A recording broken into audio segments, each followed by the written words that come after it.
It is extremely obvious now that we've seen the huge success from Solana, Injective, Render, ICP, and others that altcoins pump from very specific factors that I do actually preach quite often here on the channel. Now, whether it was the 3x gains from Render and ICP or the insane 5x gains from Solana, Injective, Near Protocol, and Mina, by now, at least I hope, all the non-crypto believers and first-time holders should be doing everything they possibly can to make the most money possible, because believe it or not, the bull run's happening with or without you, but do not worry, that is why I am here to help. You see, the crypto market in 2025 is going to be funded by speculation money, which is people like you and I, aka degens, right? Now, buying altcoins because they sound good is what we have to look for here, not because they might actually change the world in the next 24 months. Things like the meme, narrative, roadmap, news, tokenomics, and the team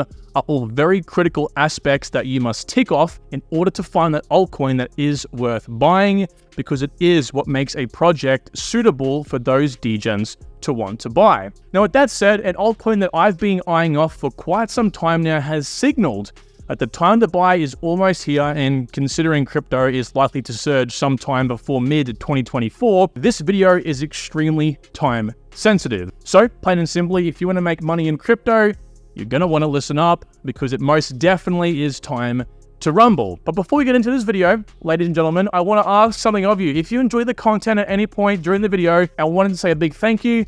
Do not forget to hit the like button, and of course, subscribe for more daily crypto alpha. Now, you got to understand, right? When you research crypto for 7 hours a day for 4 years straight, minimum 7 hours, mind you, I know, that's why I've got a head of gray hairs, you tend to get pretty good at finding a hidden gem when one crosses your desk. And in this case, I most definitely have. I know you hear it all the time on crypto YouTube. Oh, this project's amazing. Gotta buy this, do that, rah, rah, rah. I'm being serious here. I want you to listen up, right? I'm not BSing you in this case. I'm gonna give you all the facts as to why I'm bullish. Again, just pure data. You're gonna be mind blown. A lot of you may have heard of this project already, and it is called Pyth Network. So there is some misconceptions relating to Pyth, mainly around the tokenomics and the vesting schedule, which I'm going to disprove today. And a lot of YouTubers are getting it wrong, okay? So it's going against the grain here, but I want to explain it more. But before I do, I want to touch on a very apparent point you're probably asking yourself right now. You're probably thinking to yourself, this dude was wearing a different shirt 5 seconds ago. What's he doing here? Yes, I don't want to hear it down below, right? I've changed my damn shirt. It is not a big deal. Not spending any more time on that. So let's talk about Pyth Network. What is Pyth? Well, plain and simply, it is an oracle. Now, oracles are very important. What they effectively do is bring off-chain information, data, into crypto on-chain. Now, this is very important because without that system, without oracles, we would just be a siloed bunch of networks, basically a bunch of blockchains just running off the information that we gave each other, which obviously isn't very good because we couldn't connect to the outside world. We'd have no actual application, okay? So it's very important why I've always said to everyone for the longest time now, Chainlink will always be here, because without Chainlink, you can't have crypto, basically. And in this case, without Pyth now, you can't have crypto. So I want to explain very briefly about Pyth and its difference between Chainlink, because there is a difference in this case, but I don't want to spend an over amount of time on it. I love Chainlink. Let me get that straight first and foremost before all the Chainlink army gives me a whole bunch of shit down below. I love Chainlink. Just go watch my channel if you want proof. But Pyth, in this case, is a great project for me because I missed Chainlink. I wanted prices to be lower. In this case, Pyth is a very viable buy. $500 million market cap. It was literally at 490 like an hour ago. So it's teetering on, like, if we go a little bit lower than this, a fantastic time to buy. Now, this was the indicator that got me really interested in the project. Now, I'm no TA expert, right? This isn't what I personally do day to day, but I'm learning. Keep it 100 with you all. Now, we're in a descending triangle, and with the upcoming market narrative possibly being a sell-off at the time of the ETFs being approved, this gives me like an overload amount of confidence into buying Pyth. I want to buy 20, 30,000 tokens at this point, right? So this was my indicator, my wake-up call. Hey, maybe the time to come is near. So the difference between, very basically here, Pyth and Chainlink is that Chainlink basically uses the above oracle system, right? The push-based system, whereas Pyth uses the pull-based. And the difference between the two is basically the pull-based that Pyth uses is much faster. So Pyth basically has price feeds updated every 400 milliseconds. So we're getting very accurate price data. whereas Chainlink above uses a slower but effectively more reliable system, right, which is push-based, which again works in many different ways. And I've tried to explain this in many different times. Believe it or not, this isn't the first time I'm recording this video. I don't want to go into it because the video ends up going for like 35 minutes when I try to explain this. So I'm not going to. There's your difference. There's plenty of ways in which you can research this. Matter of fact, I might even leave this link down below where Chainlink themselves actually explains the difference. Very insightful, very easy to get your head around. So I want to touch on, again, the bullish factors behind Pyth Network. Again, from a 2025 perspective, a lot of people in this space, unfortunately, get it wrong. And I was like this in 2021. You're deep into the things that don't matter for a speculation-based market. All we're trying to do is be one step ahead of the degen so we can make money from the degen. That's TM, patent pending right there. I'm trying to trademark that phrase. So in this case, we have to look at the superficial things, but also the things that will attract the degen down the track. And hence, this is how I've based my research and how I've been right so many times before. Now, we look at the narratives first of all. This is where the money will flow into the project. Now, typically, I would have sat here and just said, hey, you know, Pyth is an oracle first and foremost. It is going to launch and be successful from the, oracle bandwagon. As you can see, Link, Band, API3 Filer, and TRB. This is all oracles as well. They all pump at the same time in the last cycle. Obviously, Pyth wasn't around back then. Pyth is only 1.5 months old. Well, at least when the token has been around. So in this case, they all go up at the same time, which is again where money flows into a particular area of crypto. All those projects pump up, which is typically where we have the all-time high. As you can see, all these projects had their all-time high at this stage. However, we also have an additional narrative that we have to take into consideration here, which is Solana. I have noticed recently a lot of these layer 1 ecosystems are having their own sort of like hype phase, and all the projects in them are pumping up, not a little bit by the way, a lot. So I want to take into consideration, I think Solana will be by far the biggest layer 1 gainer in this market. It already has shown that. So I believe Pyth will really take advantage. Now, Pyth, fundamentally speaking, right, actually is built on Solana. That's the difference, right? You have Chainlink, of course, built on Ethereum, slower network, admittedly, right? But you have Pyth built on Solana. The difference, of course, is Solana can be a much faster network, and Pyth has two different types of, I guess you could call it networks in this case, right? So all the same data feeds and stuff like that. However, they have their Pyth net in which these data feeds go to, and anyone that wants to get information from this on any other network apart from Solana can access via the wormhole, which is a bridge effectively to a whole bunch of networks. And then it also goes to Solana as well, Solana native smart contract, which is much faster, of course. Not much faster, by the way. It's still very, very fast and efficient for other networks. But basically, it incentivizes developers to build on Solana because it is that slight edge, as you would, right? It's much faster accessing it in one point than it is going through multiple different points. That's kind of the main difference in this case here, and why I think people will really benefit from building on Solana, therefore using Pyth. Hence, the ecosystem on Solana grows, Pyth grows along with it. Now, we recently had Sandy, which is the founder of Polygon, give Pyth a very nice shout out. He was kind of surprised that Pyth was growing so fast, okay? 120 DeFi dApps have been connected, and it is securing $1.6 billion in terms of capital, okay? Chainlink, of course, still being the number one. We'll look at this more in a second here. Definitely outpaces Pyth in this case, but Pyth is number 2 spot. So, again, Pyth has been out for a little while here, actually, to be quite frank with you.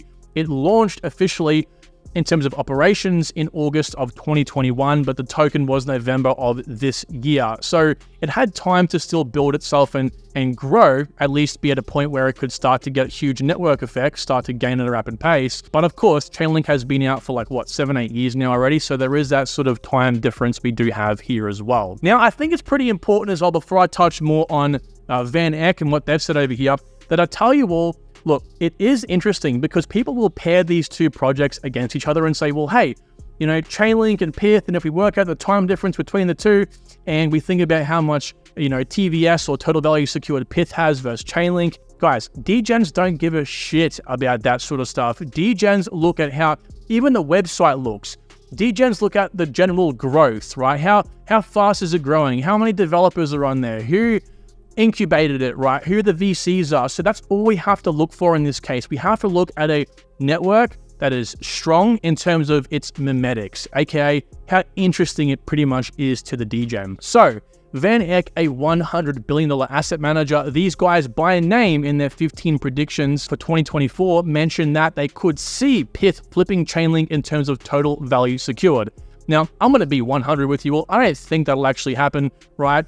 But it's not the TVS again that really matters. It's the idea of the project. It's literally degens going onto this and going, oh, this looks cool, I want to buy it. A few more steps go into it, of course, but this is what we fundamentally have to look for in terms of its memeability. Now, before we get into like all these amazing charts, I want to just very briefly mention here the way in which they collect the data from these off-chain sources is through their 90 plus data publishers. So these are interesting, not just a bunch of random nodes like you and I saying, hey, I'm going to collect the price feeds from this place and that place. These are over 90 industry leaders in their respective areas, things like exchanges, market makers, institutions, and so on, doing this already, collecting the data and the prices already, but they're just now submitting this back to Pyth, and from Pyth, of course, we can then access it. Now, what they do is they aggregate the information and they put it all into Pyth, and Pyth submits it out to all the different networks and all the dApps, of course, built on those networks. That's how it works. Now, some of the people using Pyth, quite intense. They have a lot of people already using it, right? We have derivatives, borrowing and lending, trading. But interestingly, TradingView themselves are actually connected with Pyth Network. So is Synthetics, Venus, Hashflow. It goes on, right? Helium, Drift. I mean, so effectively, you can almost see Pyth as like a more high-end Oracle service, if you will, a more accurate service indeed. Now, they also have 396 price feeds currently, and this is actually increasing quite fast. We'll have a look at just how fast in a second here. This is things like 1inch versus USD, Apple USD, so on and so forth, all these different price feeds effectively. So touching on the total value secured, look, again, it's not really a big deal, but it is worth mentioning.